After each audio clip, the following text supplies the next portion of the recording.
parts of southern Africa are extremely dry, and the array of agricultural opportunities available to people living in those areas is extremely limited.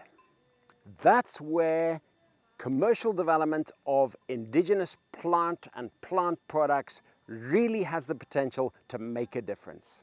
How's it, guys? I'm Gus, the African Plant Hunter. This is a little behind the scenes vignette of some work I've been doing with the Zimbabwean organization Bio-Innovation Zimbabwe to help support some local communities around the country who are keen in developing commercial opportunities from their indigenous plants, or what they refer to here as their non-timber forest products. So here we are, we're in a ward in Chiredzi district in the southeast of Zimbabwe, which is a particularly hot, low-lying and dry part of the country.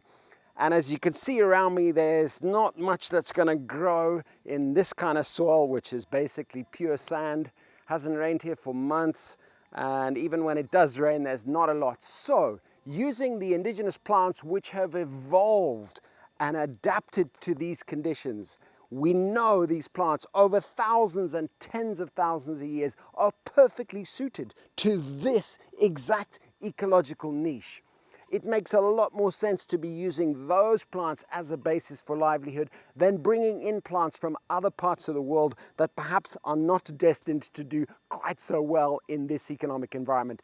So what we're doing today is we are a two-part process. We are consulting with members of the community on some of the non-timber forest products, indigenous plants that they traditionally use in this area, just to try to get an idea from them as to what some of the big opportunities might be. At the same time, we've got a second team out in the field. They're actually conducting a vegetation survey, having a look at what the plants are and their relative abundance, and perhaps what some of the opportunities are. Ultimately, we'll take all that information together and, in consultation with the community, develop a bit of a roadmap, a bit of a plan for them as to how they might best commercially develop some of these indigenous plant products, if that's the path that they choose. Of course, it's ultimately entirely up to them.